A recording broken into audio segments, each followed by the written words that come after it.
So if you can't beat him, you persecute him or you prosecute him. We can't let this happen in America. The president is pumped. He's ready to go forward, and we're going to win this case. I can tell you that. So those are the comments former President Trump and his lawyer John Lauro here on Newsmax after yesterday's arraignment in Washington, D.C. We know Trump pleaded not guilty to the indictment, charges stemming, of course, from special counsel Jack Smith's 2020 election probe. Now, the hearing lasting just about 45 minutes. Reporters from inside the courtroom and said that Smith and Trump shared just a quick glance at one another. Trump was also released on conditions, including that he not have any contact about the case with any witnesses until attorneys are present. Right. For more details and reaction to the arraignment, let's get you out to our congressional correspondent, Kilmeny Ducart, who's live on Capitol Hill and was in the courtroom yesterday. Kilmeny? Yeah, Bianca, John, good to be with you. There were only 5 reporters allowed in that courtroom, but we were in a media overflow room where we saw several video feeds, a rare preview of what was happening inside the court. And what we got to see was really the groundwork for Trump's defense team. And their opening argument was very simple here. That is, the U.S. government has had 3.5 years to investigate this. We're going to need more time. Trump's defense attorney, John Lauro, calling the government's request for a speedy trial absurd. He said that there's a massive amount of discovery that they'll need to comb through. Publicly, the defense has argued that the indictment of the former president criminalizes free speech and that Trump was contesting the results through legal means. Here's what Mr. Lauro told Newsmax following Thursday's hearing. President Trump wanted to get to the truth. He desperately wanted to get to what happened during the 2020 cycle. He did it in the courtroom. He did it in lobbying legislatures. That's all First Amendment. And then at the end, he asked Mr. Pence to pause the voting for 10 days, allow the state legislatures to weigh in, and then they could make a determination to audit or re-audit or recertify. But what he didn't do is, send in the tanks, tell Mr. Pence don't go to the Capitol Hill, or do anything that would obstruct the due process of government. As we've reported, lawmakers on Capitol Hill see not only this case, but January 6th very differently. Here's what we heard from House Speaker Kevin McCarthy, who was addressing reporters in his home district on Thursday. It seems as though every time Trump goes higher in the poll, he gets a new indictment. It seems to me, after you learn of the real dealings behind the Bidens, the next day he gets indicted. Anytime there is new information, the federal government just seems to have a two-tier system. Democratic Congressman Jamie Raskin, who served on the House Select Committee investigating the January 6th Capitol attack and is the ranking Democrat on the House Oversight Committee investigating the Biden family's business dealings, he doesn't see it that way. You just can't equate these two things. I mean, you're talking about an encyclopedia of outrages and scandals against constitutional government versus what's, at best a comma or a footnote in the annals of American political history, because you're talking about the son of a president. But of course, they haven't laid a glove on Joe Biden, and they have not been able to link him in any way to any of their alleged corruption scandals. As for the former president, a trial date has tentatively been set for August 28th at 10 a.m. We observed the former president in the courtroom with a very impassive demeanor, his hands clasped, elbows on the table, slightly hunched over, but appearing respectful throughout all of those proceedings. He is not required to show up for that August 28th court date. John, Bianca.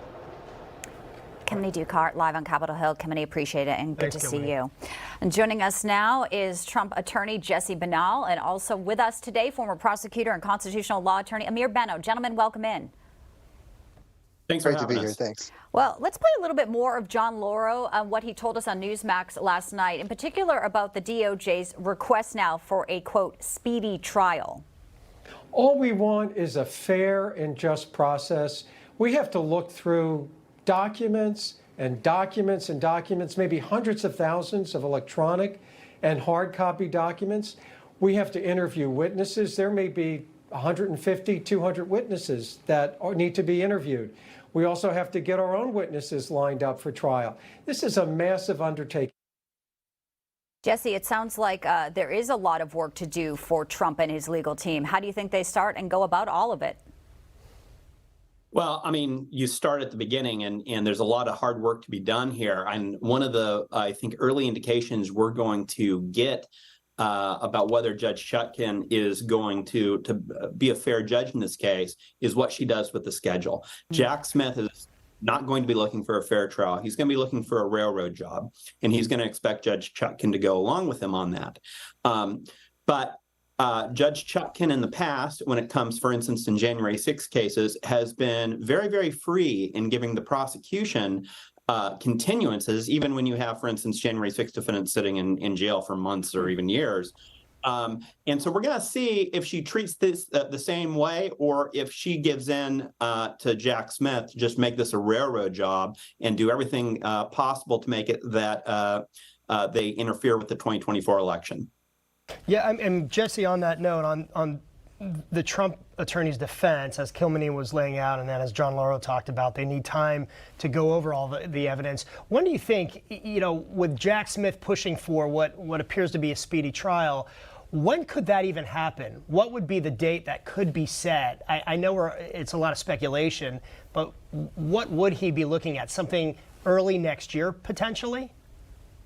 Well, it shouldn't be. I mean, this case could very well take months just to actually try.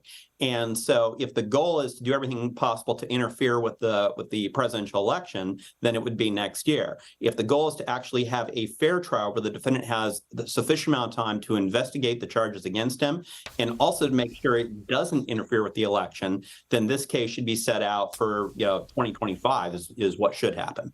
Ameer, what do you make of some of the conditions after the arraignment? He's allowed not to speak to witnesses without attorneys present. And we know he's speaking tonight in Alabama. Is there anything you're calling attention to with these conditions, and how he also balances his speaking to, as he's the leading GOP candidate? Right. There's clearly a First Amendment issue. There's clearly a First Amendment issue. He has political speech, just his First Amendment right to speak generally.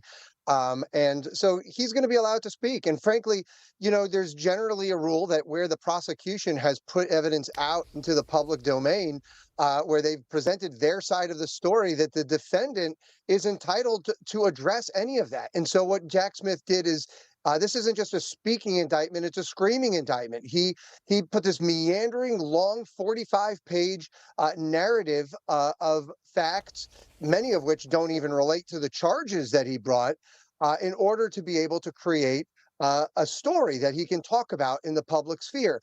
Donald Trump is allowed, ethically and legally, to comment on all of it because the prosecution chose to put it out there. So just as a matter of law and a matter of legal ethics, he has every right to respond in the public domain, even putting aside the fact that he is a contender for the nomination and that he's a former president. Well, on that note, Ameer, how do you balance that with the campaign, and particularly so, in the classified documents case, the co-defendant, Walt Nauta, is his close aide. In fact, Nauta was with him, former President Trump, during yesterday's arraignment, and in that case, he's not allowed to talk to Nauta about the ongoing case. How does he balance that with the campaign and with some of these aides that are so close to him? Well, I think you're going to have to take a narrow view. He'll have to take a narrow view as to what it means to not speak about the case. I mean, you can speak about other things. Certainly, you can't be muzzled entirely in speaking to a person if you have other occasions and reasons to speak with that individual. But we'll see what Jack Smith chooses to do. I mean, the fact is, you raise a good thing about Nauta and De Oliveira in that indictment. It's interesting about that, and I know this doesn't exactly touch on what you asked, is many times you'll see in Jack Smith's indictments, he doesn't quite make the connection between Donald Trump and the charges that he's bringing. He throws a lot of facts out there that perhaps you can infer certain things, but in the Mar-a-Lago case, for instance, it says that De Oliveira spoke to somebody and said that the boss wants to delete the video from Mar-a-Lago, but there was no facts presented that said that Donald Trump ever told De Oliveira that. or that's in fact something that Trump expressed to somebody in de Oliveira's presence. You know, Jack Smith's going to have a long road to hoe here in order to be able to connect the dots to prove these allegations and these crimes beyond a reasonable doubt. And this latest indictment has so many legal challenges, and it's going to be almost impossible for him to prove that Donald Trump had the requisite state of mind necessary to secure a guilty conviction. That it's going to be very, very difficult to win on that for the prosecution. Yeah, state of mind is something we've heard about, proving his state of mind, and again, that's the burden of the prosecution to do, in at least in the January 6th case. All right, guys, we got to leave it there, but we know you'll be back here real soon to break this down, as this is just the beginning, and also break down more of what may follow with the Biden family investigation as well. Jesse Binnall, Ameer Benno, thanks for your time this Friday. Appreciate it. Thanks, guys. Thank you. Thank you.